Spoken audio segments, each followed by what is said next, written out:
The Senate is out of recess and call the Senate to order. I recognize Senator Birdsell for a motion. Thank you, Madam President. I move that the Senate adjourn from the late session. All in favor say aye. Aye. All opposed, no. The ayes have it. The motion to adjourn passes. We are now in the early session. The Senate will be attentive to our chaplain, the Reverend Mark Warren.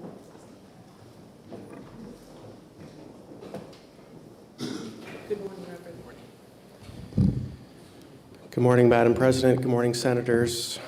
Let's pray as your faith allows. God of creation, we thank you for the beauty of New Hampshire, from our rugged mountains to the peaceful lakes to the shores that meet the sea. You've entrusted this land to us, and with the people who call it home, grant this Senate wisdom as they steward our laws and shape the budgets that sustain our communities. Help them to balance the needs of today with a care for tomorrow. May every decision made here today honor you. Lord, bless this great state and all who dwell within it. In your mighty name we pray. Amen. Senator McHugh will lead us in the Pledge of Allegiance. I pledge allegiance to the flag of the United States of America and to the republic for which it stands, one nation, under God, indivisible, with liberty and justice for all. Okay, there are no absences to announce. And now we're going to move on to the introduction of guests. Senator Pearl, if you could come forward with your folks.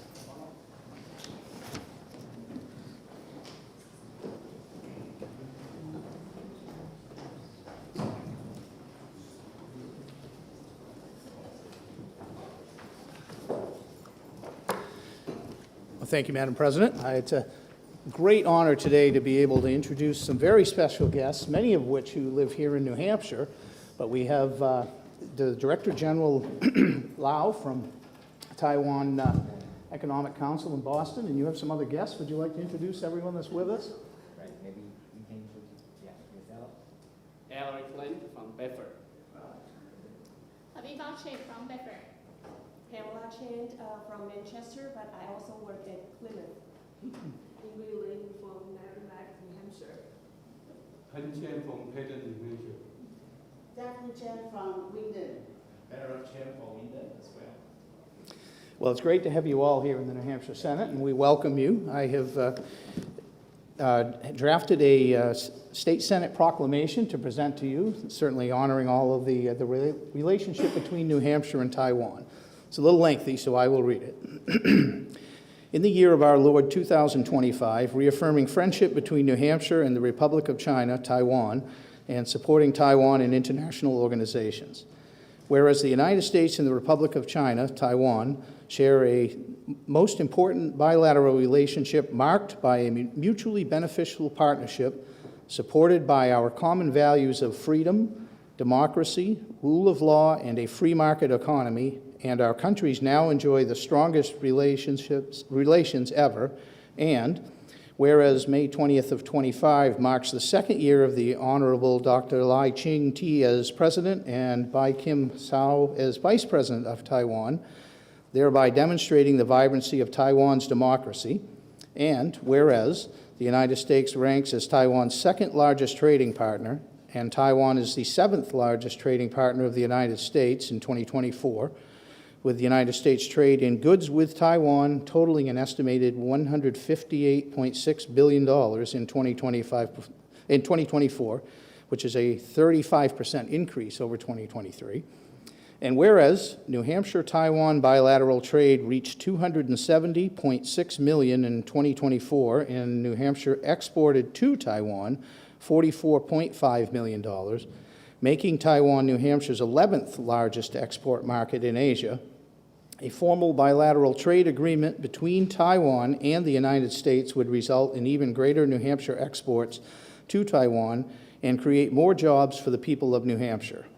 And whereas Taiwan is a reliable partner and vibrant democracy in the world, making its inclusion in international organizations such as the World Health Organization and the International Civil Aviation Organization imperative for the best interests and safety of the international community.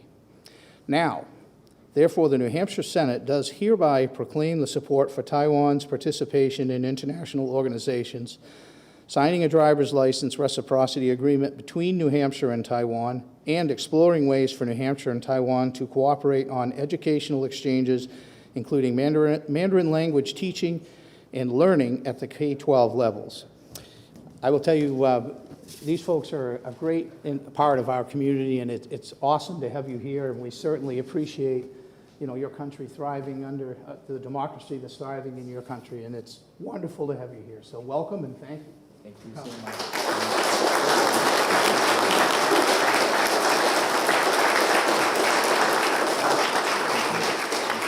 Would you like to say a couple of words and address the Senate? Sure. Senator President Carson and all honorable senators, good morning. It's truly a great honor to be here today to witness the passing of this proclamation. I think this means a great deal to the people of Taiwan, especially during the time when we are facing serious challenges from the authoritarian regimes. Taiwanese people, they are standing up to defend their democracy and the freedom. So thank you for your support and the friendship. This proclamation gives them more courage, more confidence, so they can keep moving forward. Thank you so much. And also, I'm very happy today to be here with some of our community leaders join me. And there have been great bridges between Taiwan and New Hampshire. And I look forward to working with you to further strengthen our relations. Thank you so much.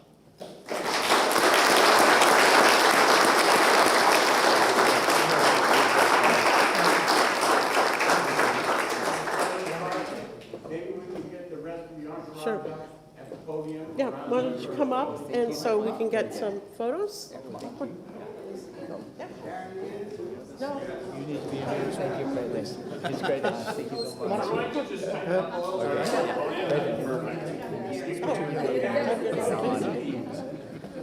Yes, everyone. Yes, Okay, I'll go over there. Okay, get it closer. Yeah. Everyone ready? 1, 2, 3. Perfect. Thank you. Thank you. Thank you.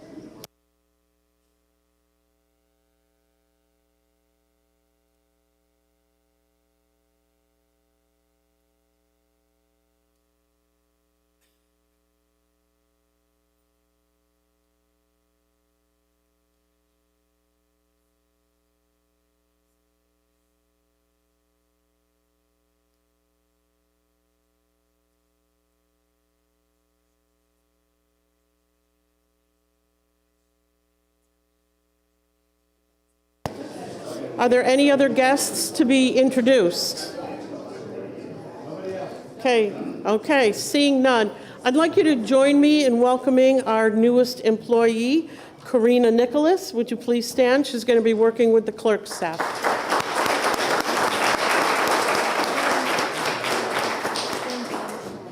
Pardon? We also have a familiar face, John Shortis. He's worked with us in the past. John, would you please stand?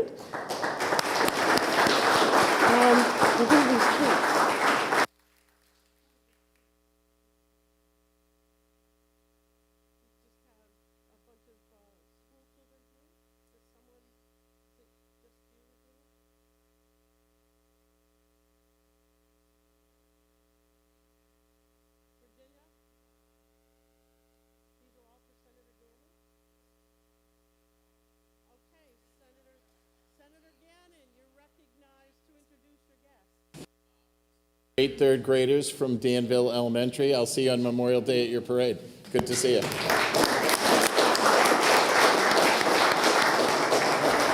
Welcome to the New Hampshire Senate. Okay, are there any other guests to be introduced? Okay. Okay, please sit. Without objection, the clerk shall read the first complete House message, and thereafter only the title of each bill shall be read. Thank you, Madam President. The House of Representatives concurs with the Senate in the passage of the following entitled bill with an amendment, in the passage of which the amendment of the House asks concurrence of the Senate. Senate Bill 161, making technical corrections to statutes governing out-of-state placements for children. Senator Abbas? No, it's just you read. Oh, Senator Abbas moves that the Senate concur with the House amendment on Senate Bill 161. Is there any discussion? Seeing none, all in favor say aye. Aye. All opposed say no. The ayes have it. The Senate concurs with the House.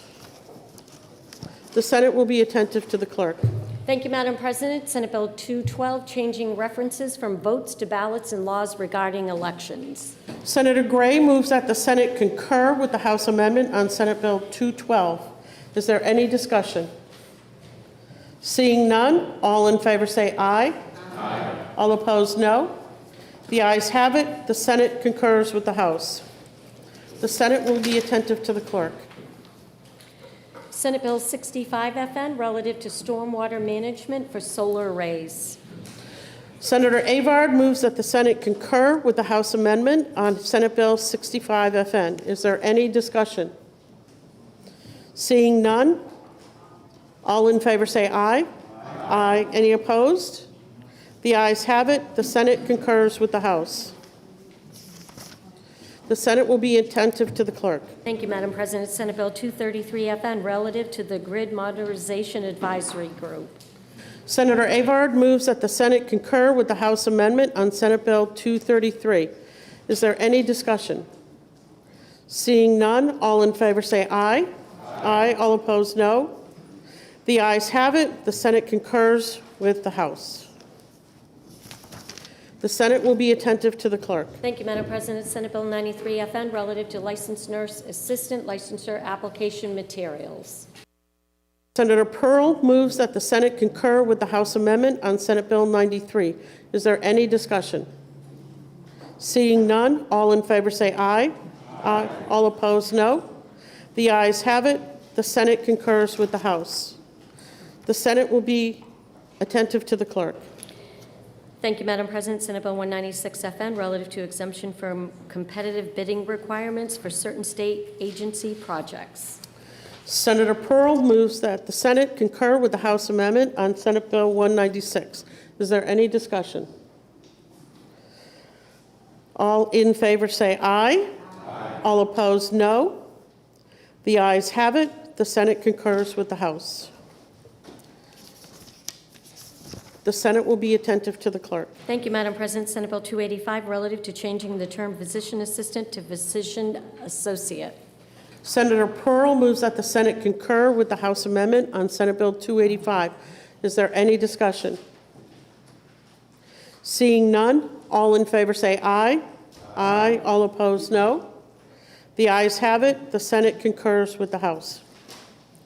The Senate will be attentive to the clerk. Thank you, Madam President. Senate Bill 18, permitting the Commissioner of Health and Human Services to authorize additional beds for the pediatric intermediate care facility under certain circumstances. Senator Rochford moves that the Senate concur with the House amendment on Senate Bill 18. Is there any discussion? Seeing none, all in favor say aye.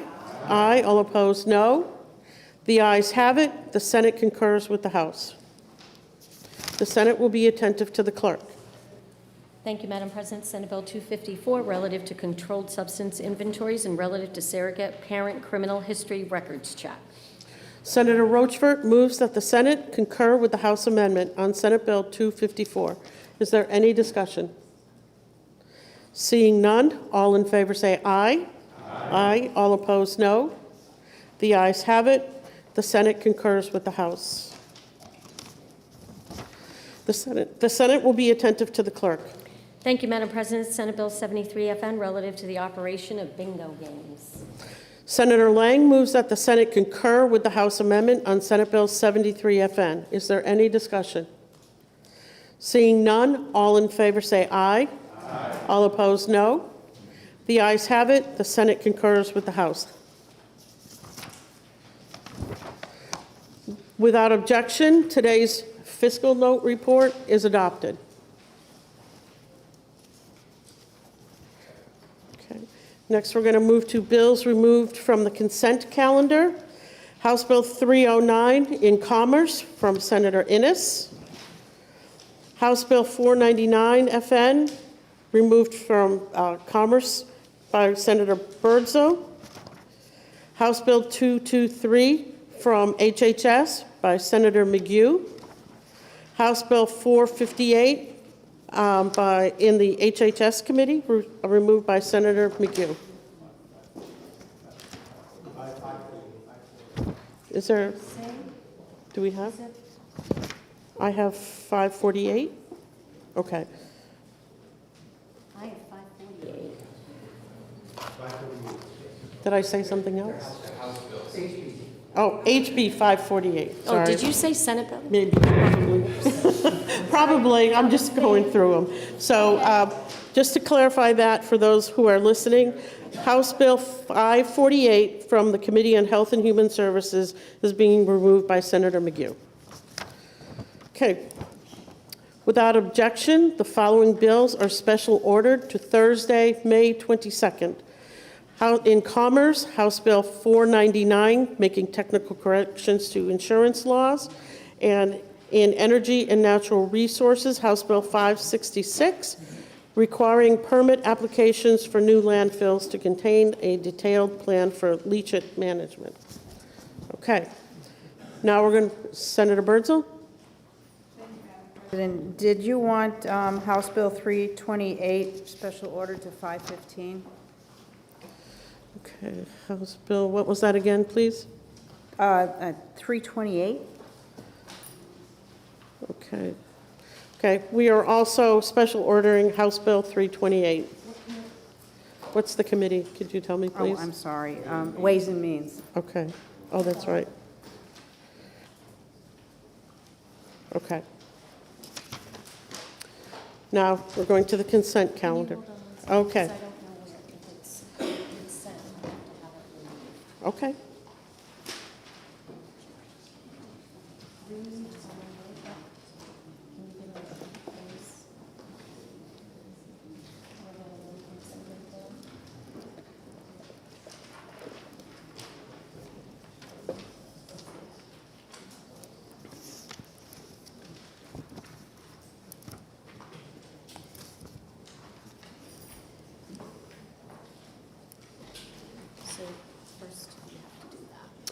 Okay. We're talking about bills removed from the consent calendar. House Bill 328 in the Ways and Means Committee and removed by Senator Birdsell. Yes, and that will be special ordered until next week. Without objection. Okay. Now we're going to move on to the consent calendar. Senator Birdsell moves that the consent calendar with the relevant amendments as printed in the day's calendar be adopted and that all such bills found ought to pass be ordered as follows. Fiscal note bills not waived under Senate Rule 5.4 to the Committee on Finance. Non-FN bills approved for referral to Finance by the day's FN report to the Committee on Finance and all other bills to third reading. All in favor say aye. Aye. All opposed, no. The ayes have it. The consent calendar is adopted. The Senate will be Senator Perkins-Coca. May you please have a 2-minute recess? Senate will be in recess for 2 minutes. Thank you.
The Senate will come out of recess.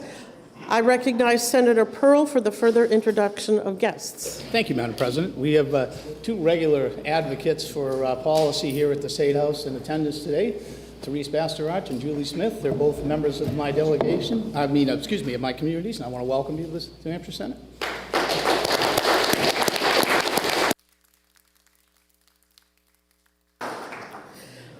The Senate will be attentive to the clerk. Thank you, Madam President. The Committee on Commerce, to which was referred House Bill 631FN, an act permitting residential building and commercial zoning. Having considered the same, the committee recommends that the bill is sought to pass by a vote of 5 to 1. Senator Innis for the committee. Senator Innis. Good morning, Madam President, and thank you. I move House Bill 631 ought to pass. This bill would require municipalities to permit multifamily residential development on commercially zoned land with stipulations for infrastructure and exemptions for adaptive reuse. As the economy has evolved, consumer choices have shifted, the number of vacant retail and commercial spaces has increased throughout the state. Since buildings not have to be built from the ground up, the conversion process can be completed much faster. I asked my colleagues to think of the Tuscan Village in Salem, a nice mixed-use community that has been incredibly successful.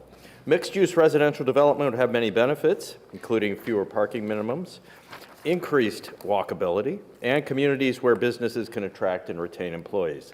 To reiterate, this bill would not prohibit municipalities from ensuring their infrastructure can handle this type of development. It would not override height restrictions or certain zoning regulations, and it would restrict residential development in zones where industrial manufacturing is permitted. And finally, the ground floor of these developments could be restricted for retail or other similar uses by communities.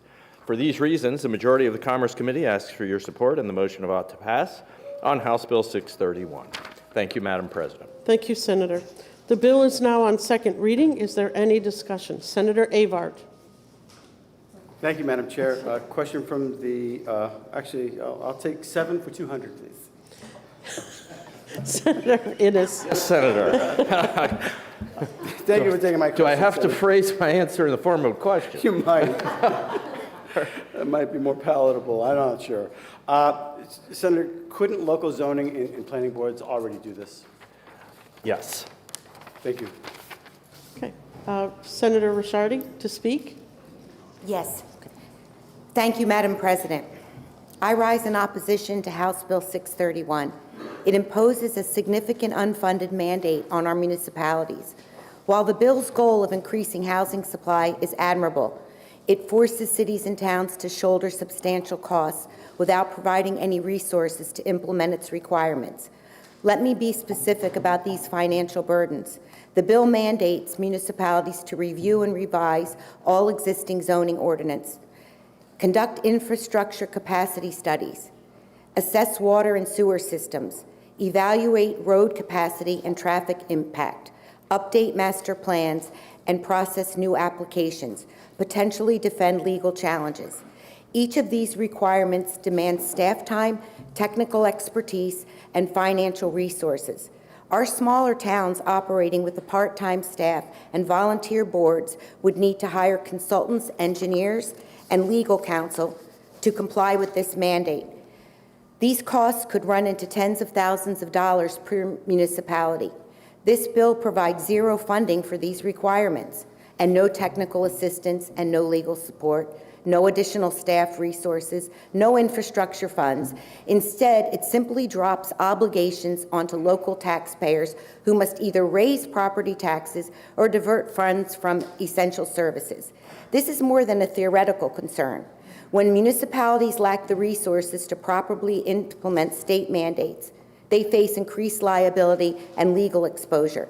Every zoning decision becomes a potential lawsuit, and every infrastructure assessment carries the risk of future challenges. If we're serious about addressing our housing crisis, we must provide the tools and resources necessary for success. Unfunded mandates don't solve problems. They merely shift the burden to local taxpayers while creating implementation failures that undermine the very goals we seek to achieve. While I absolutely applaud and love what's been done in Salem, in Tuscan, but they got to vote on that. They decided on that as a town. You know, I've been hearing a lot from constituents, Madam President, and even developers in my district. And high-density development and a one-size-fits-all really isn't responsible growth. What they do like, and what I do support, is removing the red tape, as we are doing with many of our housing bills, to make their ability to build easier and better. And that's what we have to support. We have communities like Londonderry and Bedford that are having difficulties with water. Only local zoning and planning know what they need for infrastructure and to understand the impact of a project.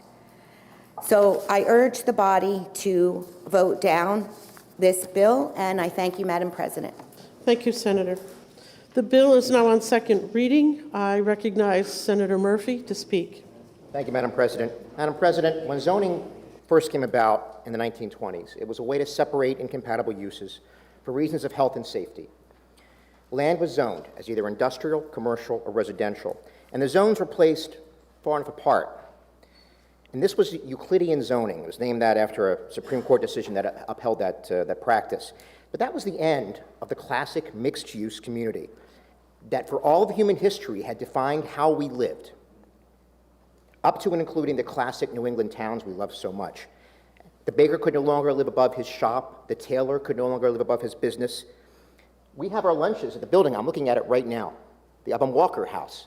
A doctor had that house. And if you walk around his house, you see that half of his building was dedicated to his practice. Zoning made that impossible. Euclidean zoning made that impossible. The good news is that modern planners have recognized the error of their ways, and they've pushed for the restoration of mixed-use community. That's why Salem got to get built the way it was. More and more commercial structures are being repurposed for residential use, from historic mill buildings to our tallest building in Manchester. I don't know if you've been to a traditional mall lately, but a lot of them are vacant. A lot of vacancies. Builders could convert parts of those malls to apartments or condos. They could use the parking lots for additional homes, and that would bring customers back to the remaining stores while helping to correct the current housing shortage and bringing additional tax revenue to the towns. Under the bill, towns can still assess developer impact fees to offset any increased costs. Citizens who want to live closer to their jobs, walk to stores, walk to restaurants, walk to the gym would have more options, and we can provide those who own those now vacant buildings with a faster, more cost-effective way to return them to productive use. The bill does not require towns to allow commercial use in residential areas. The bill says residential must be allowed in office and retail zones. Colleagues, this is an important bill. It's supported by 88% of our constituents, according to last month's poll. As you consider your vote today, please picture in your mind the most congested stretch of highway in your district, and we all have an area that we have, you can picture it in your head. A stop-and-go stretch of strip malls and traffic lights. That is the legacy of traditional Euclidean zoning. But now picture your most favorite part of this state. Maybe it's the Amherst Town Green or the Milford Oval. I promise you, the part in your mind you're picturing right now, that was invented, that was built and created before we had these regulations that forced us to live apart from our shops, our stores, our friends, our workplaces. We could live together, closer. And that should be an option for people. I ask you to please support the bill and return to the way that we've lived for thousands of years. Thank you. Thank you, Senator. Senator Prentice for a question of? A question of the good senator from District 16. Hello, Senator. Hello, how are you? I'm great. How are you? Thank you for taking my question. So if communities already had zoning for planned unit developments, they had zoning that would accommodate the provisions in this bill, does this change those in any way? It does not. Okay. Towns that are doing the right thing can do the right thing. Thank you, Senator. Thank you. Okay, the bill is on second reading. Is there any further discussion? Senator Perkins-Coker. Thank you, Madam President. I just wanted to rise to echo some of the comments we've heard on the floor today. we are in the middle of a housing crisis. I don't think anyone in this room needs to be told that again. I've been working on this issue for 16 years. What we do see nationally is it is now best practice, and I didn't know we were going to get into Euclidean zoning today, but I agree. It is now best practice nationally to see our uses mix. And while we originally come up with zoning to separate them, places like my beloved downtown Portsmouth, wouldn't be possible under zoning in a lot of places today. So this bill speaks to the urgency of this issue. It's good policy that's being enacted in other states, and I hope we can all stand behind it. Thank you. Senator Avard to speak. Thank you, Madam President. And thank you, colleagues, for hearing me. I heard what my colleague said, but what is said is being done already. When there's an empty mall, we have the Nash in Nashua, and you can't even find parking because it's so packed all the time. It was allowed. We already can do that. One of the things about New Hampshire, and I was thinking about that on my way up here today, the reason people love this state is because of local zoning has kept it beautiful. It has kept it this way. And people want a piece of that. Well, yeah, it's, things are tight right now. People are saying, there's a housing crisis. But that'll work its way out because local people in their local zoning voted for those people to make these decisions. These decisions can be made and changed at the will of the people of the community who came from someplace or grew up in that same place and asked for these people to be their representatives on those boards. Why? To keep New Hampshire beautiful. Keep it local. The real thing that's really it's getting to me on this. This may sound like a great idea because we have an immediate crisis. But long term, when these chambers keep changing back and forth, different people come in and say, you know what, we don't need these local people making these decisions. The state can do it. When the people know what their community needs, we're interfering.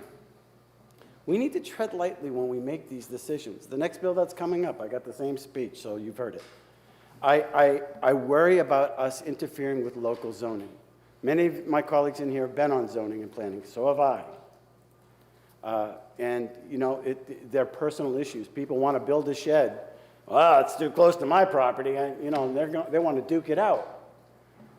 And we see these arguments that come and go, but the local individuals are making these decisions. The state coming in and making these decisions for these local towns, I just think this is a bad idea.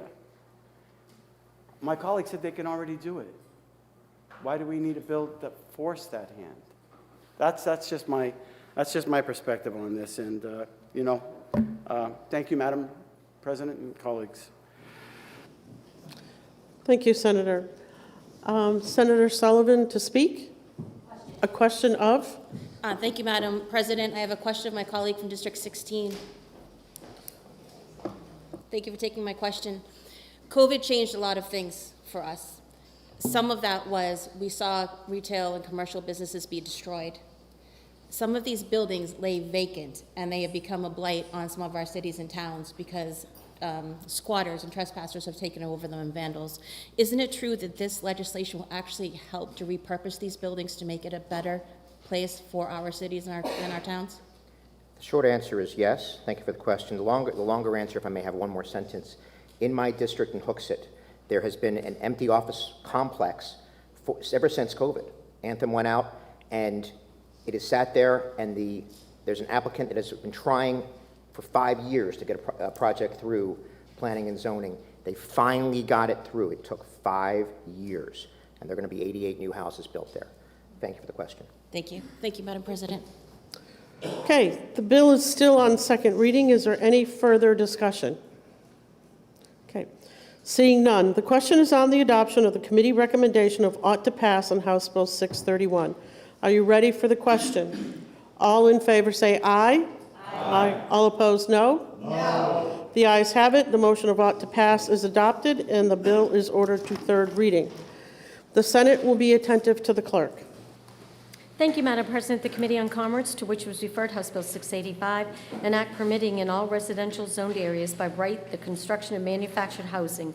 Having considered the same, the committee recommends that the bill is ought to pass by a vote of 5 to 1. Senator Murphy for the committee. Senator Murphy. Thank you, Madam President. Madam President, I move House Bill 685 ought to pass. This bill would update the definition of manufactured housing, and it would permit manufactured housing in residentially zoned areas throughout the state. Manufactured homes cost less, they're more energy efficient, and they're built to modern housing codes. This bill would help alleviate the current housing shortage by providing a more affordable housing option for families, the elderly, and first-time homebuyers. The bill will restore a measure of property rights to landowners while providing a solution for the missing middle of the housing market. The majority of the Commerce Committee asks for your support on the motion of ought to pass on House Bill 685. Thank you, Madam President. Thank you, Senator. The bill is now on second reading. Is there any discussion? Okay. Senator Ricciardi. Okay. Thank you, Madam President. At a time when housing policy demands thoughtful solutions, House Bill 685 presents another sweeping one-size-fits-all mandate that overrides local decision-making. Let's remember, the same voters who elected each and every one of us in this chamber, elected their local planning board, voted on their local zoning ordinance, and choose to buy or rent in the community they live in for a reason. This bill requires that manufactured housing be allowed by right in every residentially zoned district across every municipality in the state, regardless of local planning concerns or infrastructure capacity. It strips communities of the ability to make reasonable distinctions between types of housing and forces zoning changes that may be incompatible with local needs or geographic realities. Importantly, 685 is not a simple clarification that manufactured housing should be treated equitably. That standard is already enshrined in state law under RSA 674-32, which requires municipalities to provide reasonable and realistic opportunities for manufactured housing. But instead, this bill goes much further by eliminating local discretion entirely and creating legal ambiguity. It does not distinguish between individual lots and manufactured housing parks. It opens the door to lawsuits over what counts as unreasonable restrictions. It conflicts with statutes we only recently updated. Local governments will be forced to revise zoning ordinances on a tight timeline with no funding, no technical support, and no regard for varied infrastructure or their master plan that's been adopted by their communities. We've heard from local leaders that this bill will create real challenges, from increased pressure on septic systems, water resources, the loss of ability to plan for density, transportation, and environmental impact. Make no mistake, this is not about whether manufactured housing is good or bad. It's about how we grow responsibly, which we look different in each of the 13 cities and 221 towns and across our 10 counties. We all support expanding housing options. We all want affordable housing, but we must do it in partnership with our political subdivisions and through enabling legislation that helps preserve local control. These bills may all sound like pro-housing, but taken together, they strip away local control. They invite high density. Do we want to mass up New Hampshire? Towns are going to lose the ability not only to not say no, but not even say not yet, especially to wealthy out-of-state developers who don't live here, don't vote, and don't pay the price when infrastructure fails or property values drop. We should be asking, it's not just how we build more, who's building it, what are we building, and who has to live with the consequences. For these reasons, I oppose this bill, and I ask my colleagues to join me. Thank you. It's now on second reading. Is there any further discussion? Senator Lang. I'd like to introduce floor amendment 25-2005S. If I could speak to my amendment. You may. Thank you, Madam President. So this is a friendly amendment. I've spoken to both the sponsor and the committee members. There was the last sentence, the last provision talks about what are shall nots, what's not included. And one of the things they precluded was modular homes. the basically Lego buildings that you go build on properties that you can buy and put together. And the reason why I thought this is important to make sure we don't exclude these from this definition is because as a former zoning board chair and zoning board member in my town, we have restricted permit zoning on manufactured homes, on where they are. And we had a citizen come in who said, hey, I'm going to raise, he was prepping and being prepared. He wanted to raise his house, look at the foundation and look at the substrate of the house. And if it was bad, he was going to knock it down and wanted to put a modular home in. However, because of our restricted zoning around manufactured housing, the planning board denied him.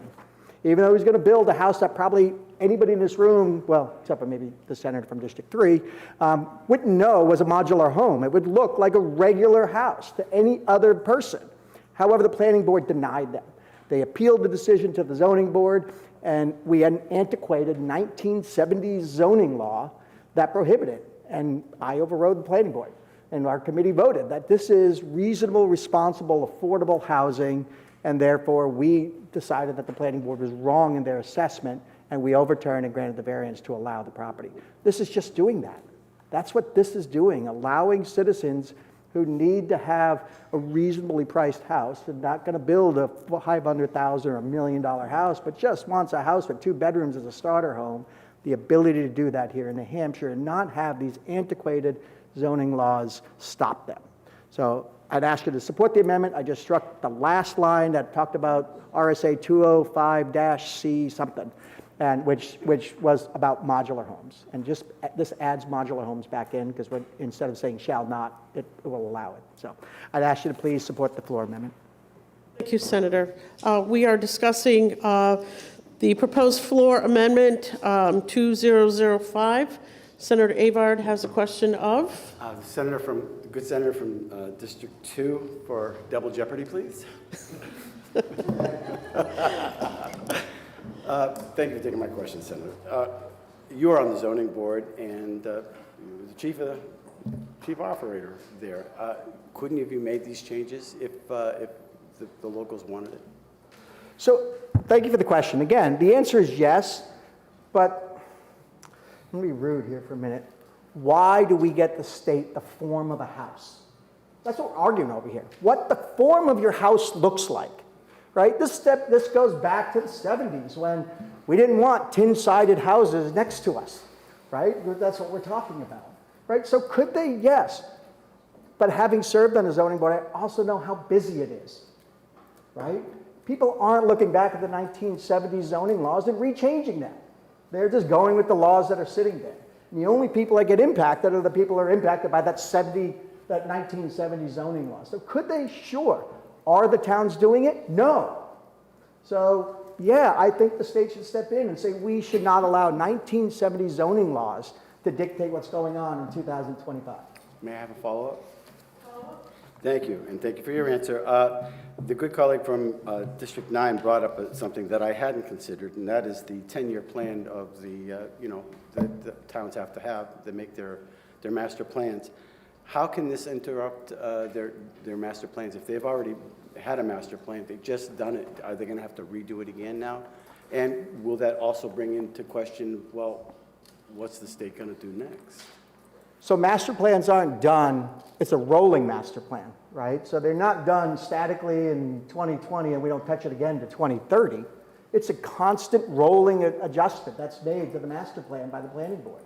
So yeah, they could, they're not forced, they're gonna do it anyway.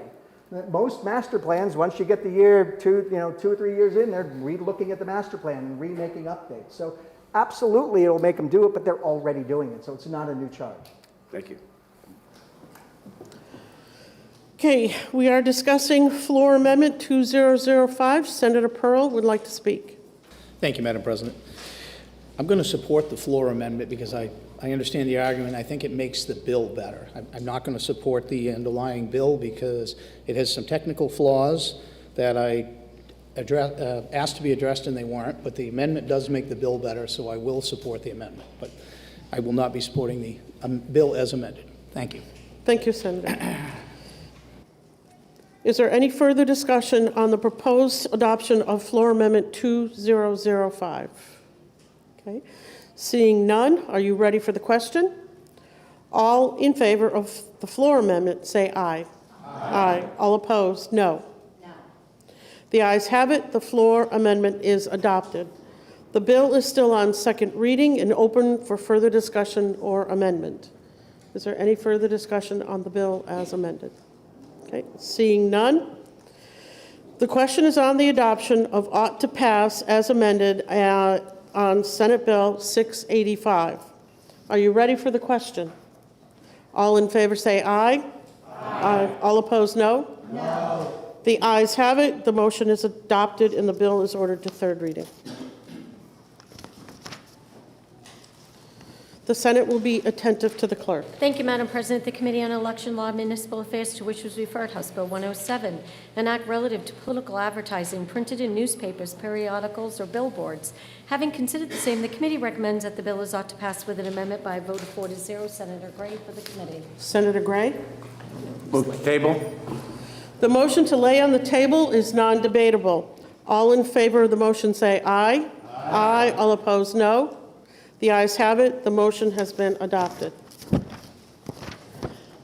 The Senate will be in recess for 2 minutes.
The Senate will come out of recess.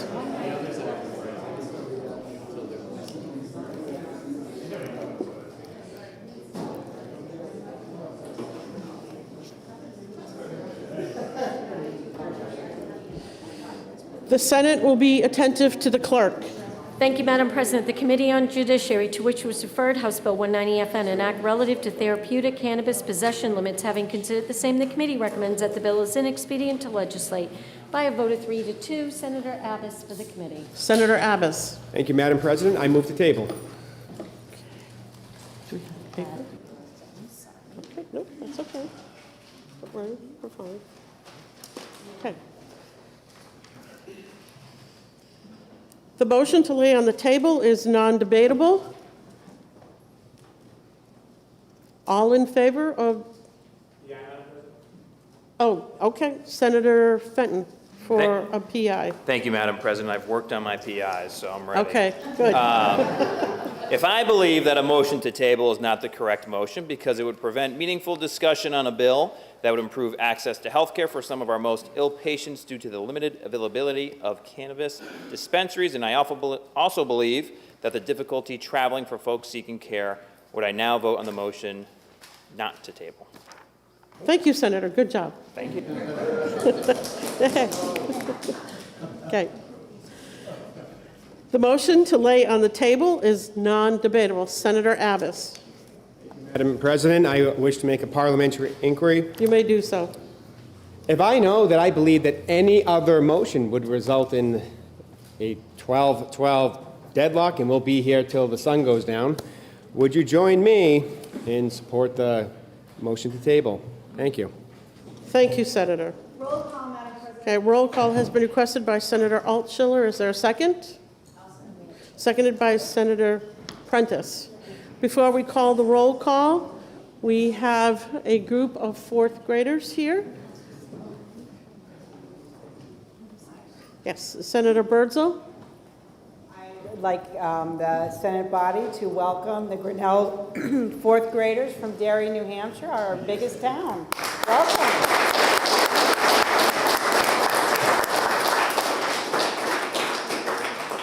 Welcome to the New Hampshire Senate.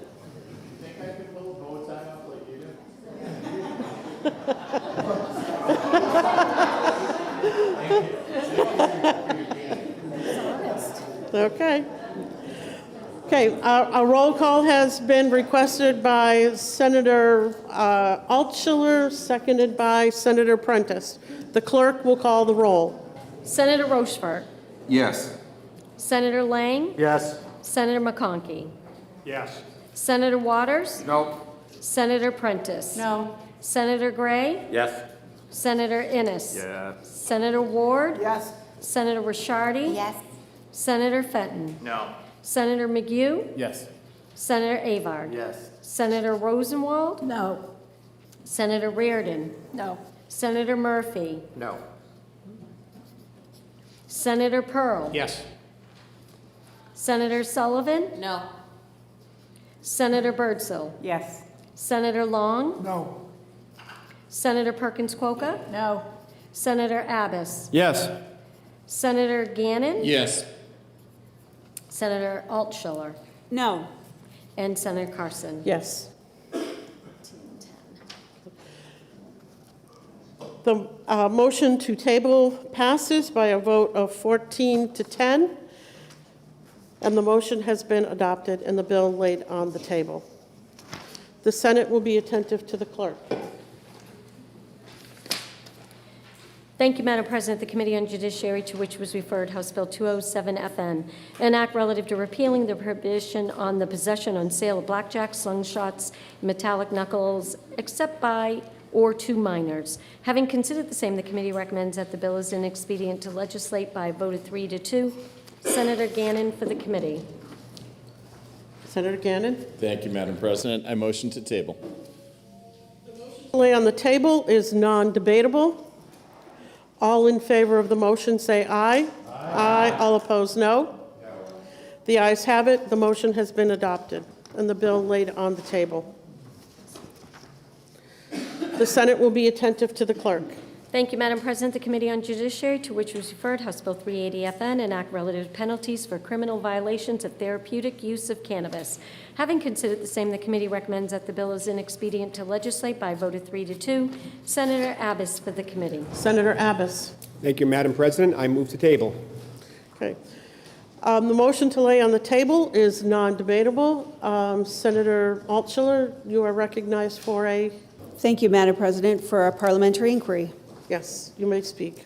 Thank you, Madam President. If I believe that a motion to table is not the correct motion right now because it would prevent meaningful discussion on how current penalties for violations of therapeutic cannabis use is not proportionate to the nature of the offense and falls hardest on our most ill-granted staters, would I now vote no on the motion to table. Thank you, Madam President. Thank you, Senator. The motion, again, on House Bill 380 is non-debatable. Are you ready for the question? Roll call. A roll call has been requested by Senator Altshuler, seconded by Senator Fenton. The Senate will be attentive to the clerk. Senator Rochefort. Yes. Senator Lang. Yes. Senator McConkey. Yes. Senator Waters. No. Senator Prentice. No. Senator Gray. Yes. Senator Innis. Yes. Senator Ward. Yes. Senator Rishardi. Yes. Senator Fenton. No. Senator McGue. Yes. Senator Avard. Yes. Senator Rosenwald. No. Senator Reardon. No. Senator Murphy. No. Senator Pearl. Yes. Senator Sullivan. No. Senator Birdsell. Yes. Senator Long. No. Senator Perkins Quokka. No. Senator Abbas. Yes. Senator Gannon. Yes. Senator Altshuler. No. And Senator Carson. Yes. The ayes have it by a vote of 14 to 10. House Bill 380 is laid on the table.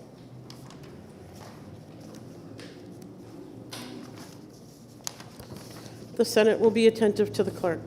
Thank you, Madam President. The Committee on Judiciary, to which is referred, House Bill 381FN, an act exempting firearms and firearm accessories manufactured for in-state use only from the National Firearm Act.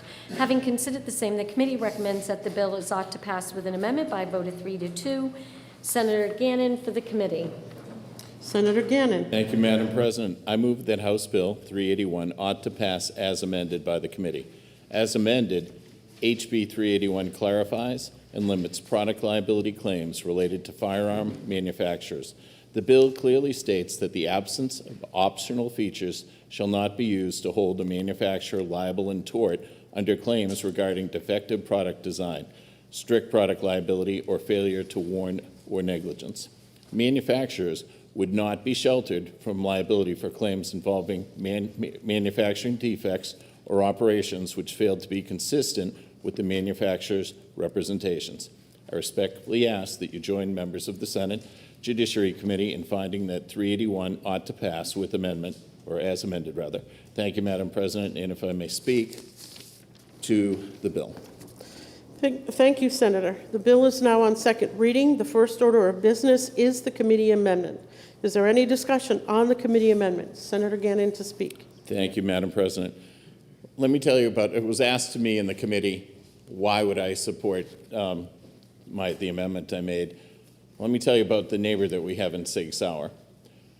They provide 2,500 really good paying jobs. The average starting salary there right now is $70,000. Jobs start at $21 for the lowest people on the assembly line, up to 6 figures for engineers. They provide full dental, full medical, and tuition reimbursement. In fact, their tuition reimbursement, if you're the guy loading the boxes of guns, they don't care what you major in. It doesn't have to be job related. The owner there just is looking for his workers to have the best lives they can, be it with his company for a long time or be it going somewhere else. 30% of his workforce are former law enforcement and veterans. Sig Sauer believes their mission is to bring the best products to do the crucial job in protecting America. Sig makes 6,000 guns a day in Newington, helping District 21, builds rifles in Rochester, helping District 6, A research and development facility is in Exeter, helping the citizens in SD 24. And they also have a world-class training center in Epping, in the greatest of all of our Senate districts, 23. They train all sorts of novice shooters from SEAL Team 6 and FBI, and proper shooting training courses are there. They were voted a great place to work and awarded as a New Hampshire veteran-friendly business. They engage in numerous charities, give back millions of dollars to nonprofits in our state and across the nation. They produced over 4 million P320s. There's a bunch of cases recently. They've gone to court so far saying there's a wrongful discharge issue, or maybe some other items, but none of them have ever been proven. None of them have ever been brought by any New Hampshire state residents. P320s have been selected by hundreds of law enforcement agencies and hundreds of military units and countries choosing them for their weapon of choice. They have over 400 engineers at SIG and provide themselves in providing quality and safety. Their home is New Hampshire. They want to stay in New Hampshire, and they're asking us to help fight against false, defective claims that would take jobs away from research and development and hurt our law enforcement and military. I'll just sum up the bill really short because I went way longer than I should have, because no one will listen much longer. So in tort, if they actually produce a gun and it has a defect, the chamber blows up, something doesn't work, they're going to be there and they're going to support their product. So in tort liability, they're not looking for any excuse. But if there is a new design, we'll just say fingerprint technology, if they have that, and so the person doesn't choose to have that, then someone picks up your gun in your house and uses it, they don't want you to then say, oh, you didn't have fingerprint technology in the gun and you should have. So otherwise, you can always think of what they should have had or could have had. And so if they're making the gun as the police, as the military, and as it was designed to be used, to fire and shoot it at a spot, and it's doing that job effectively, we shouldn't think of 100 different scenarios. Oh, they didn't have a chamber indicator. They didn't have an extra clip to protect the wrongful discharge. If they're making a good product and it's safe, we shouldn't sue them, let people sue them for misapplication or not ordering things that they wanted on the gun. You have a right to order different products, different items on the gun, and if you don't choose to use them and then try to sue later for a product improvement or change that you didn't want at the time, you shouldn't be successful in doing that. Thank you, Madam President. Thank you, Senator. The bill is now on second reading. The first order of business is the committee amendment. Is there any discussion on the committee amendments? I was going to say Sergeant Reardon. Senator Reardon. Thank you, Madam President. I will be very brief. This bill started out as the possibility of making an in-state gun only, and has now morphed into this amendment that you see before you. This bill is an effort to address an alleged defect in a firearm. I don't know if the gun in question is defective or not, but plaintiffs nationwide, including law enforcement, have filed suit on this. Guns are inherently dangerous goods. I agree that Sig Sauer is a wonderful corporate citizen and New Hampshire employer, and they're worthy of all of the accolades that my colleague from District 23 has said, but this is no way to address a product's liability issue. Thank you. Thank you, Senator. The bill is on second reading. The first order of business is the committee amendment. Is there any discussion on the committee amendment? Senator Sullivan. Thank you, Madam President. I have a question for my colleague from District 23. Yes. Go ahead. Thank you, Senator. Thank you for taking my question. We have just heard that firearms are inherently dangerous. Is it not true that they're only as dangerous as the person who is actually using them, much like a car? I would totally agree with you. Follow up? And also, does this bill still allow for people to go after a company for if a firearm has been found to be defective? If they're making, SIG in this case, or any other gun manufacturer, or any other company, would be liable in tort for a defective product. No change to that at all. You're correct. Thank you, Madam President. Thank you. Senator Abbas is recognized to speak. Thank you, Madam President. I do rise in support of the amendment being proposed. Just understand what's happening here. You have plaintiffs that live out of state. They're coming here bringing claims of defective products against a New Hampshire company, a company that supports our first responders, that supports our military.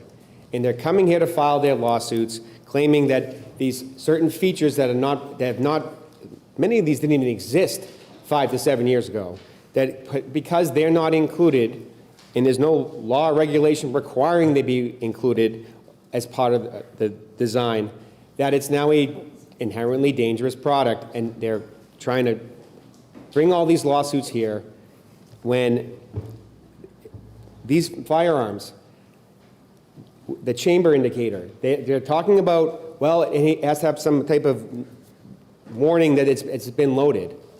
Well, the person who loads it, hello, why is that defective? It has to have a warning on it that the firearm's now loaded, and now they're bringing lawsuits here. What they're doing, these are expensive lawsuits. They require expert witnesses. That's what's happening. This is an attack on a New Hampshire company. We should support New Hampshire businesses. Let's adopt this amendment. Thank you. Okay, the bill is on second reading. The first order of business is the committee amendment. Is there any further discussion on the committee amendment? Roll call, Madam President. Okay, there is a roll call requested by Senator Altscheller, seconded by Senator Fenton on the committee amendment. Oh, you second? Oh. Okay, we'll keep it, Senator Fenton. Okay. Okay, the clerk will call the roll. Senator Rochford. Yes. Senator Lang. Yes. Senator McConkey. Yes. Senator Waters. No. Senator Prentice. No. Senator Gray. Yes. Senator Innis. Yes. Senator Ward. Yes. Senator Rishardi. Yes. Senator Fenton. No. Senator McGue. Yes. Senator Avard. Yes. Senator Rosenwald. No. Senator Reardon. No. Senator Murphy. Yes. Senator Pearl. Yes. Senator Sullivan. Yes. Senator Birdsell. Yes. Senator Long. No. Senator Perkins Quokka. No. Senator Abbas. Yes. Senator Gannon. Yes. Senator Altschiller. No. And Senator Carson. Yes.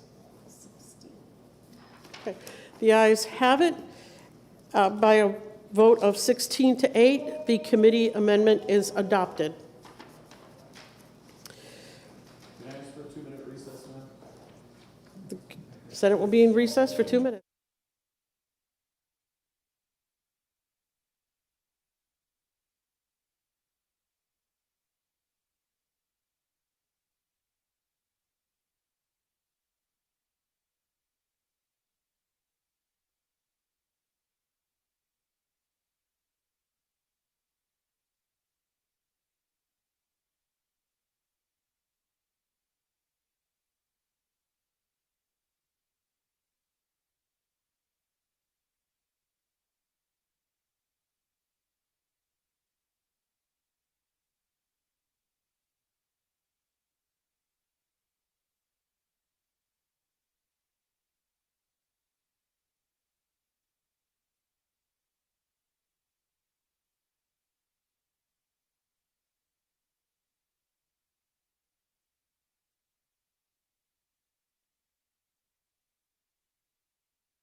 It is out of recess. Just to recap, we passed the committee amendment by a vote of 16 to 8 to House Bill 381. Okay, the question is now on the adoption of ought to pass as amended on 381. Are you ready for the question? Senator Gannon? No, I'm all set for a moment. Okay. Just stretching my legs, ma'am. Okay. Are you ready for the question? Roll call, Madam. Roll call has been requested by Senator Altschiller, seconded by Senator Fenton. The Senate will be attentive to the clerk. Senator Rochefort. Yes. Senator Lang. Yes. Senator McConkey. Yes. Senator Waters. No. Senator Prentice. No. Senator Gray. Yes. Senator Innis. Yes. Senator Ward. Yes. Senator Rishardi. Yes. Senator Fenton. No. Senator McGue. Yes. Senator Avard. Yes. Senator Rosenwald. No. Senator Reardon. No. Senator Murphy. Yes. Senator Pearl. Yes. Senator Sullivan. Yes. Senator Birdsell. Yes. Senator Long. No. Senator Perkins Coca. No. Senator Abbas. Yes. Senator Gannon. Yes. Senator Altschiller. No. And Senator Carson. Yes. 16. The ayes have it. The motion of ought to pass as amended is adopted. I recognize Senator Gannon for a motion. Thank you, Madam President. I motion to table. Okay. The motion to lay on the table is non-debatable. Roll call has been requested by Senator Altschiller, seconded by Senator Fenton. The clerk will call the roll. Senator Rochefort. Yes. Senator Lang. Yes. Senator McConkey. Yes. Senator Waters. No. Senator Prentice. No. Senator Gray. Yes. Senator Innis. Yes. Senator Ward. Yes. Senator Rishardi. Yes. Senator Fenton. No. Senator McGue. Yes. Senator. Senator. Oh, Senator McGue. Yes. Okay, thank you. Senator Avard. Yes. Senator Rosenwald. No. Senator Reardon. No. Senator Murphy. Yes. Senator Pearl. Yes. Senator Sullivan. Yes. Senator Birdsell. Yes. Senator Long. No. Senator Perkins Coca. No. Senator Abbas. Yes. Senator Gannon. Yes. Senator Altschiller. No. Senator Carson. Yes. The ayes have it. House Bill 381, as amended, has been adopted and laid on the table.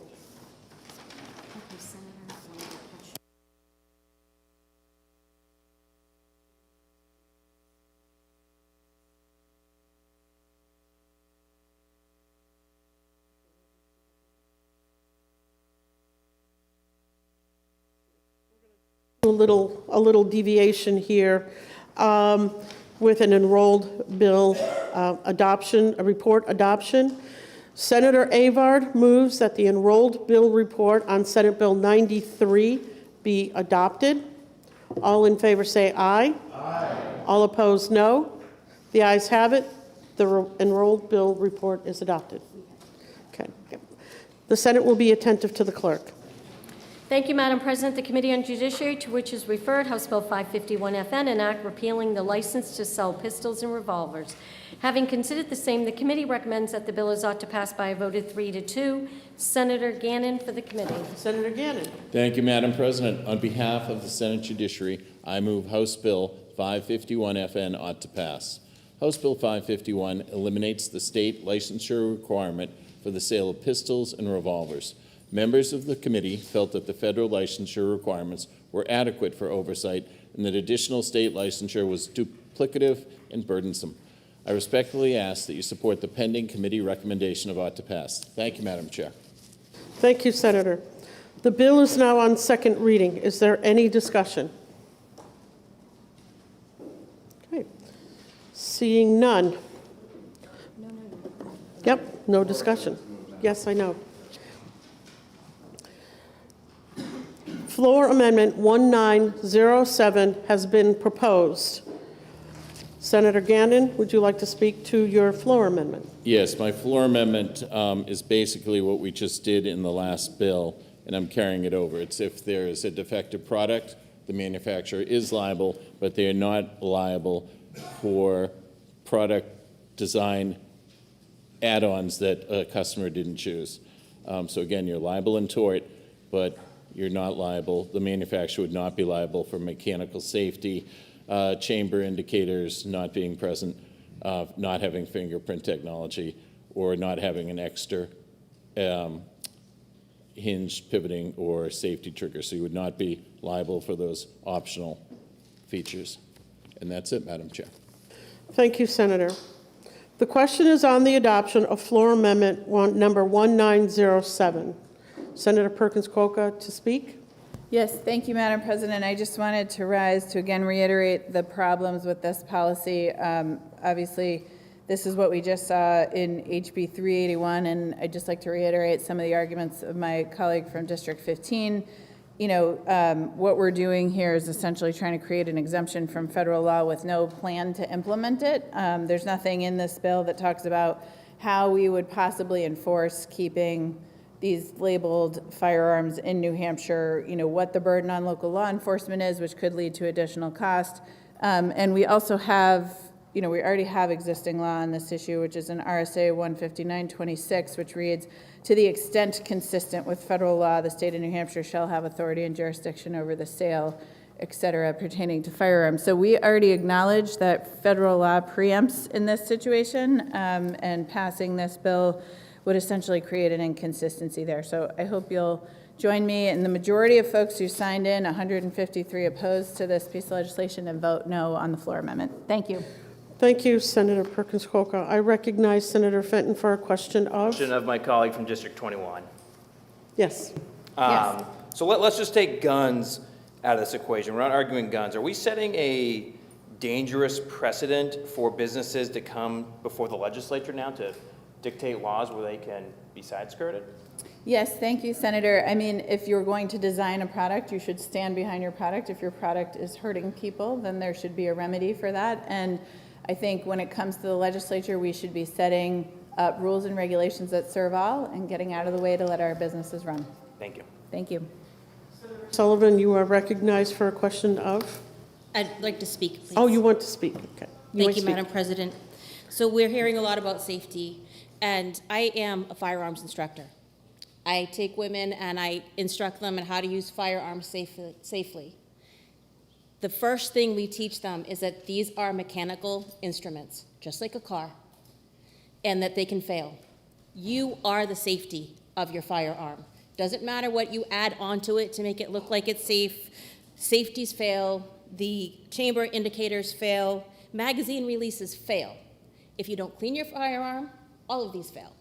It's your responsibility as a firearm owner to know your firearm, use it responsibly. The only thing that we are saying here is that if the manufacturer has a defect that causes harm, they are still held responsible. If the person using the firearm fails to do their job, they're responsible. That's all that this bill is saying. I thank you, Madam President. Thank you, Senator. The question is on the adoption of floor amendment 1907. Is there any further discussion? Are you ready for the question? Roll call has been requested by Senator Altshuler, seconded by Senator Fenton.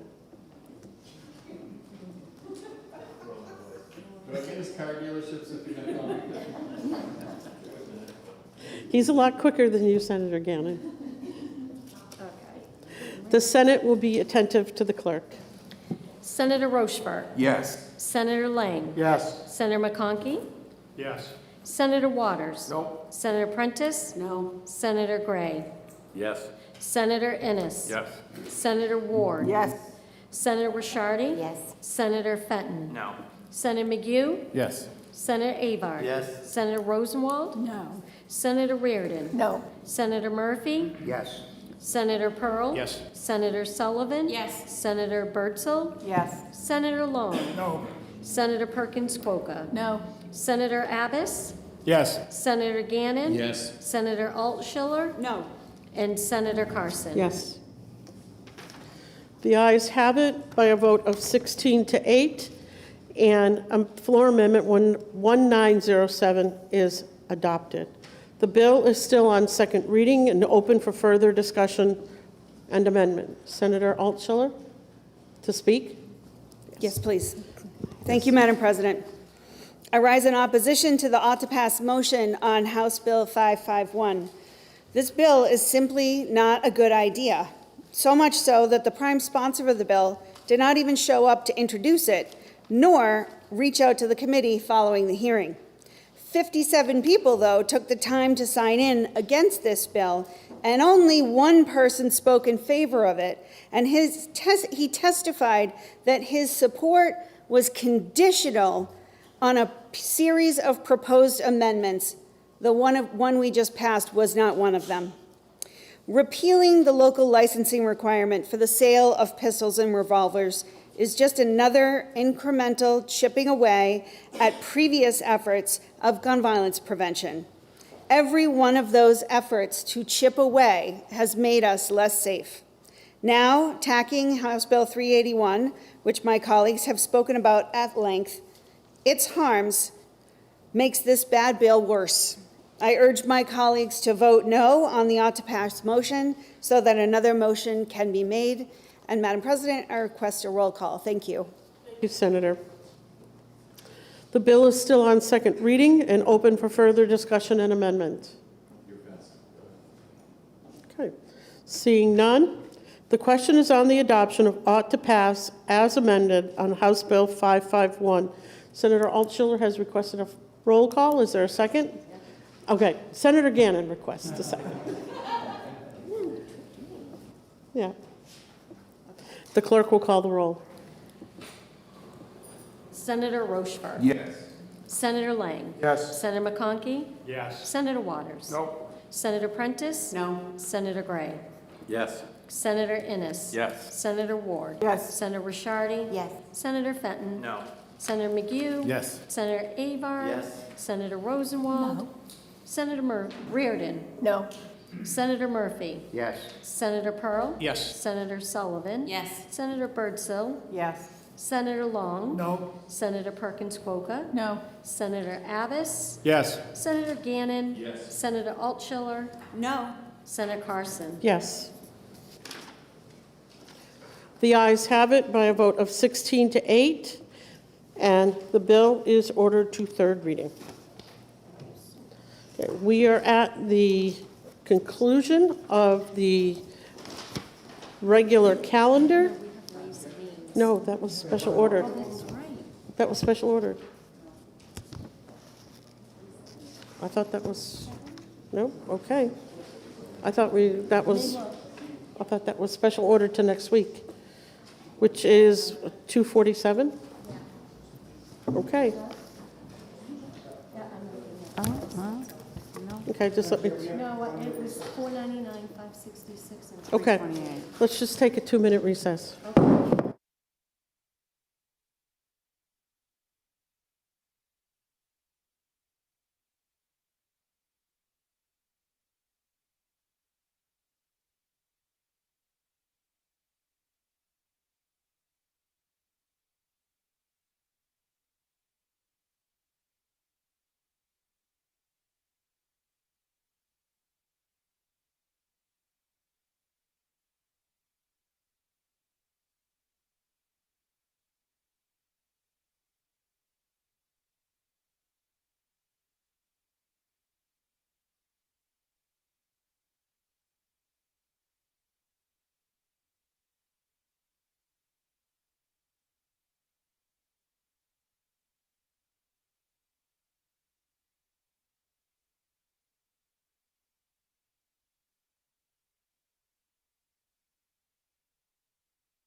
We'll come out of recess.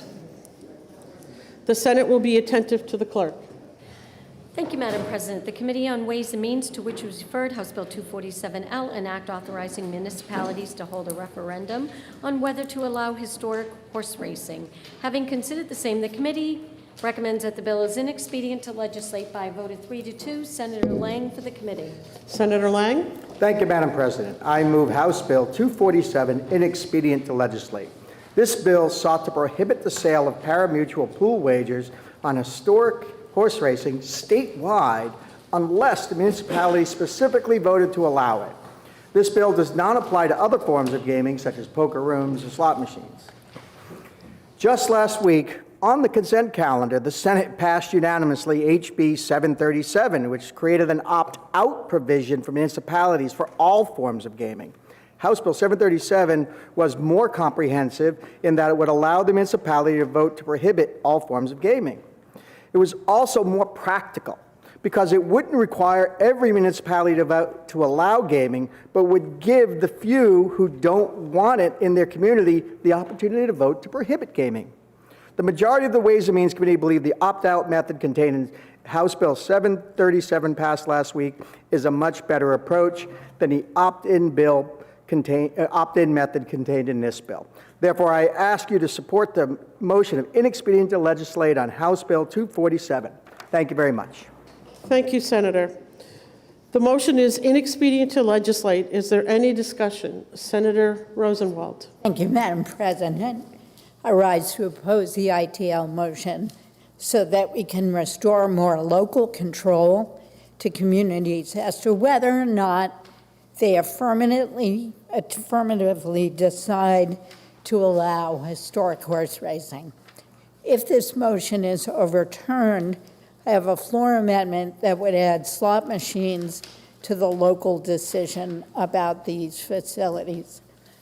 As my colleague from District 2 pointed out, last week we passed 737, which allows communities to opt out of all types of charitable gaming. But we know that opting out is a much higher hurdle because typically only 1% to 3% of people choose to exercise this choice. So more communities will end up with such facilities than if voters were given the chance to opt in. And this becomes, I think, especially critical as we move to replace historic horse racing with more addictive slot machines and the moratorium on licensing these games nears closer to expiration. And finally, allowing an opt-in would be consistent with how the state legalized Keno.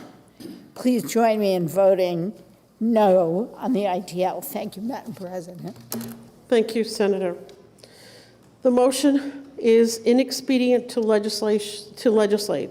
Is there any further discussion? Seeing none, are you ready for the question? The question is on the adoption of the committee recommendation of inexpedient to legislate on House Bill 247. Are you ready for the question? All in favor say aye. Aye. All opposed, no? No. The ayes have it. The motion of inexpedient to legislate is adopted. Okay. We are at the conclusion of the regular calendar, and we'll take up the bills that were removed from the consent calendar. The Senate will be attentive to the clerk. Thank you, Madam President. The Committee on Commerce, to which was referred House Bill 309FN, an act relative to making electronic rent payments optional. Having considered the same, the committee recommends that the bill is ought to pass with an amendment by a vote of 5-0.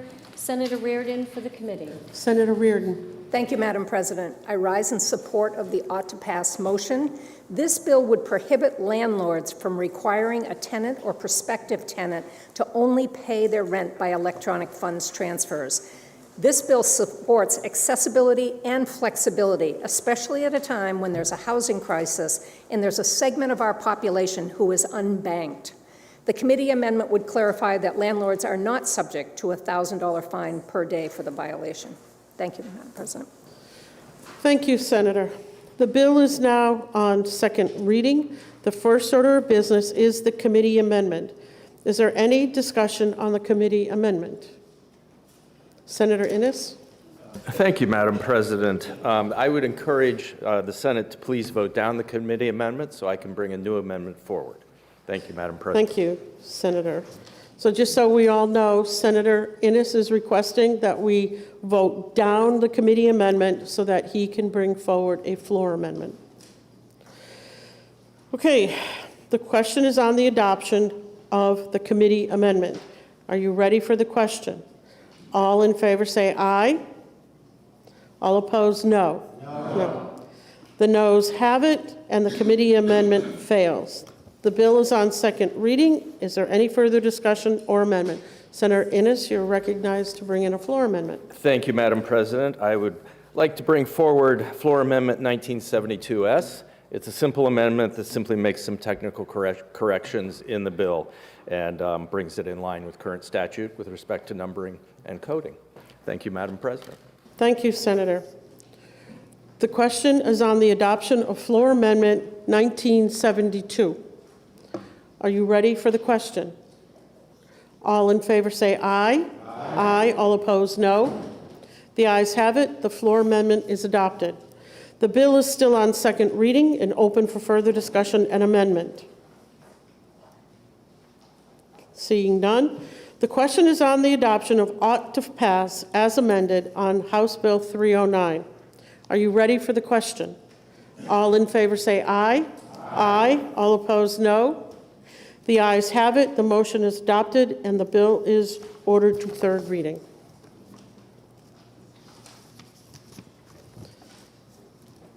The Senate will be attentive to the clerk. Thank you, Madam President. The Committee on Health and Human Services, to which was referred House Bill 223, an act relative to license requirements for healthcare facilities that operate within 15 miles of critical access hospital. Having considered the same, the committee recommends that the bill is inexpedient to legislate by a vote of 4 to 1. Senator Prentice for the committee. Senator Prentice.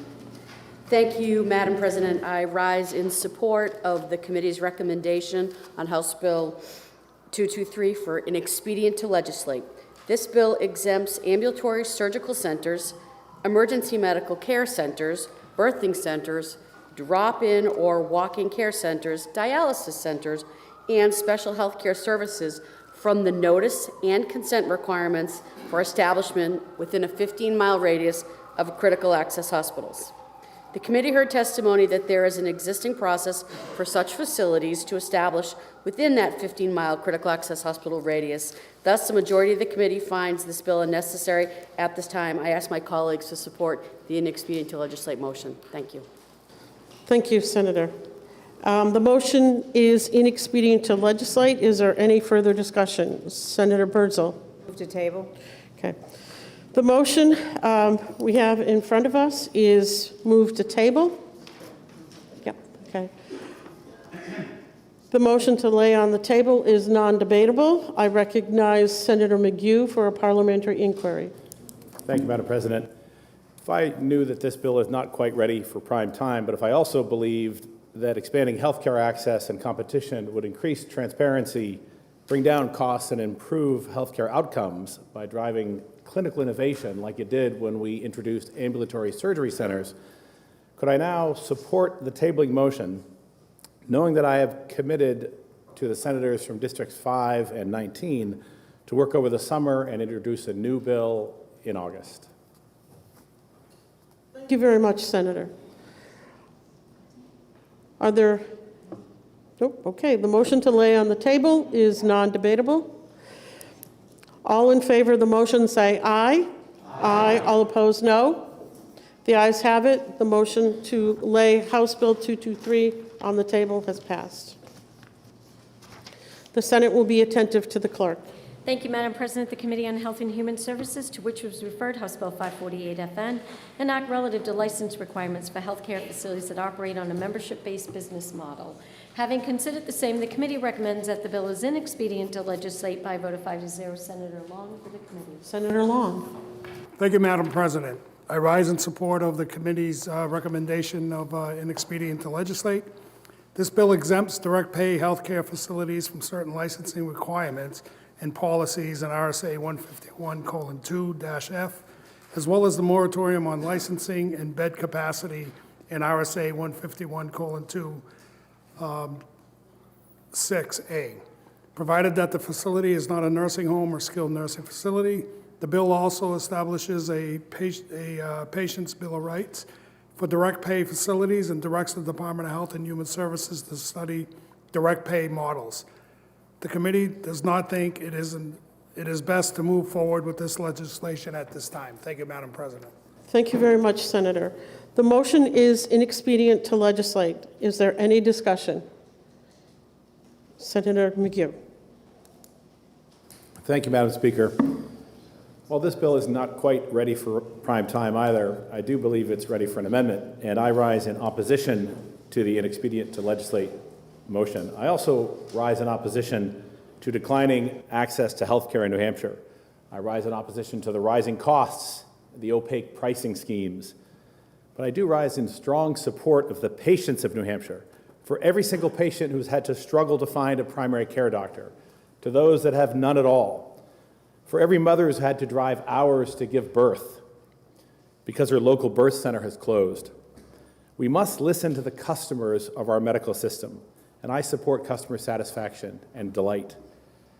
And all too often, our healthcare system of complicated approvals, administrators, case management navigators, and underwriters get in the way. We've failed them on many ways. We have to focus on what really matters, and that's the patient-provider relationship. Our families seeking to recover from illness and injury quickly and not get a surprise bill deserve better. And I ask this body to take a small but bold step towards innovation. Think about what we can do with allowing more competition, more innovation, and give our dedicated providers a chance to practice direct patient care, less hindered by the burden of bureaucracy, and layers of overhead, bricks and mortar, but properly incented by healthy outcomes. Should we vote down the ITL, there is an amendment to create a narrow common sense exemption from the moratorium on licensing for facilities that operate outside the insurance system, serving patients who pay directly or through membership-based models. These are becoming more and more popular across the country. These are not nursing homes or Medicaid-dependent institutions. These are innovative, lower-cost, patient-driven alternatives, just as we once allowed with the first ambulatory surgery centers in the state. Look at what happened when they opened in the southern tier. Costs came down, efficiency went up, and outcomes were improved, and it was good. And everybody else followed suit. They opened across the state. This change does not dismantle patient protections. It simply recognizes that direct pay facilities operate under a fundamentally different model that offers pricing transparency, streamlined care, and often better clinical outcomes. If we are serious about affordability and innovation in New Hampshire and in healthcare, then we should make room for care models that break the mold, that don't rely on taxpayer-funded reimbursement or insurance bureaucracy to succeed. Let's not bury innovation under old regulatory models. Vote down the committee report. Support an amendment, and let's move House Bill 548 forward. I ask my Senate colleagues to vote yes for better health care and no on the ITL motion so that another motion and amendment may be offered. Thank you, Madam President. Thank you, Senator. Is there someone else who wants to speak? Okay. The motion is inexpedient to legislate. I recognize Senator Rochford to speak. President, I rise to support the committee's recommendation of inexpedient to legislate. I hear a lot of my colleagues' concerns and worries for the healthcare model in the state of New Hampshire. In fact, there's no part of New Hampshire that's been affected more than the North Country. In fact, the hospital that I was born in no longer delivers babies. So I am very sympathetic to the concerns that were brought to the committee. I'm very sympathetic to access to health care in New Hampshire, but not just health care in the southern tier, health care everywhere, especially in the North Country, because that's where I'm from, that's where I represent. This bill is not ready for prime time. In fact, we talk about my colleague from District 20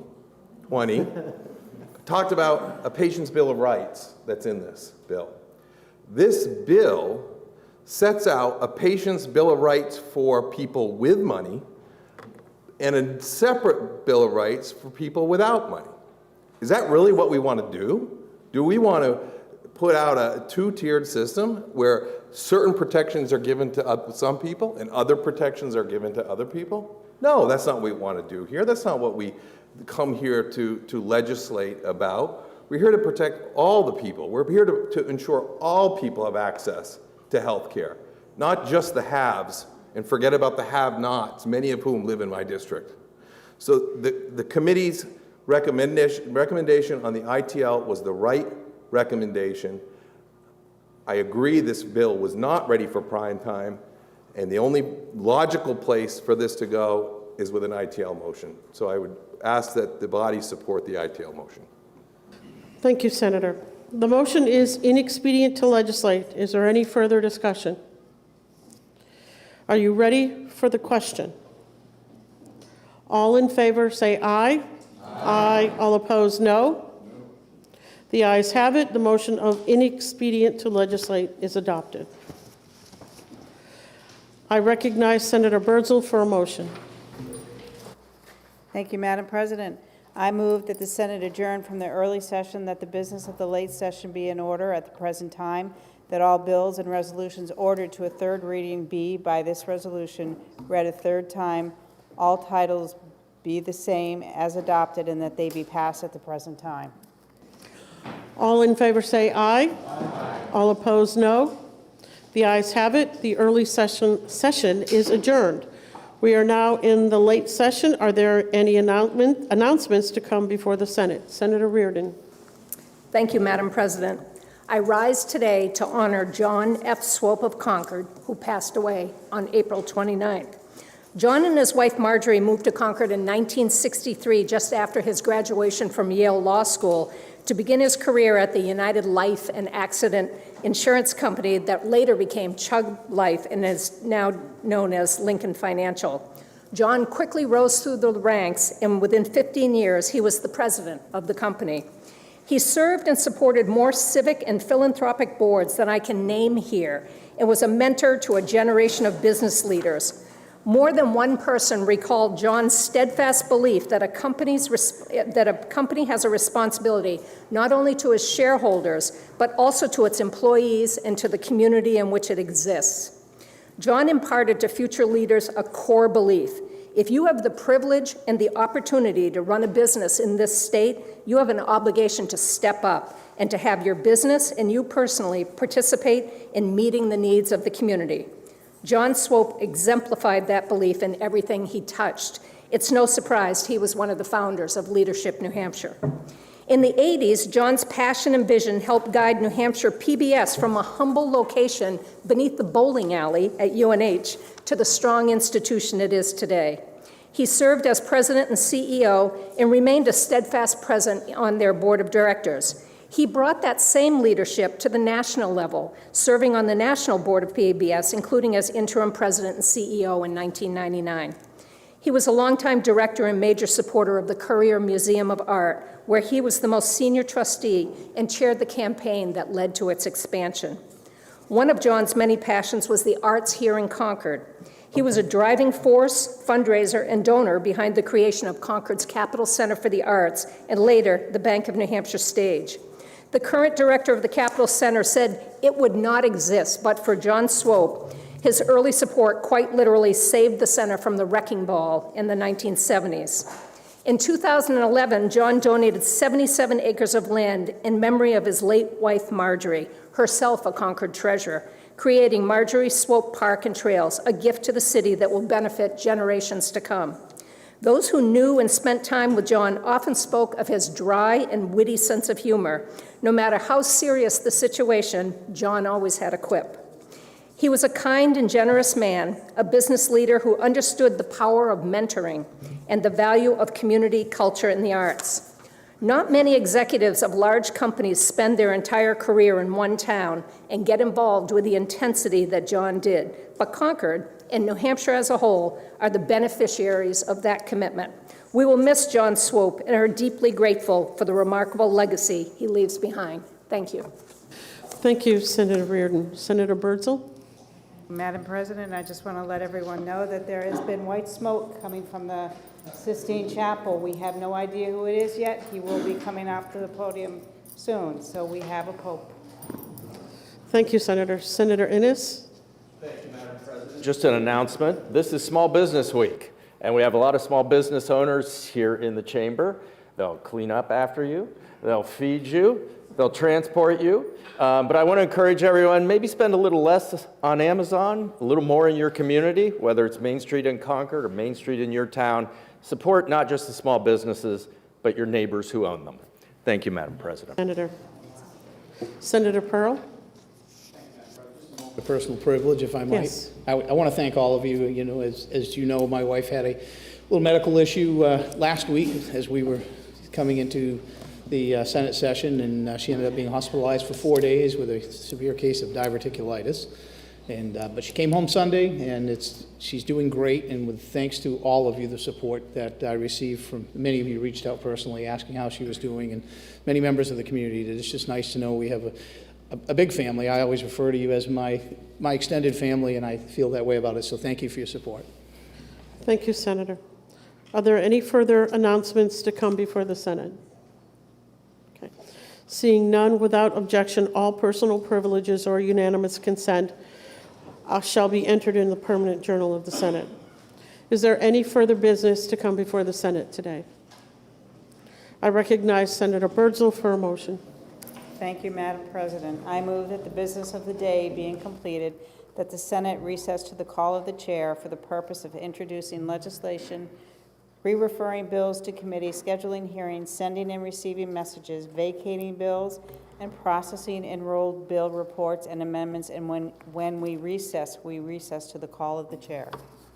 All in favor say aye. Aye. All opposed say no. The ayes have it. The Senate is in recess to the call of the chair.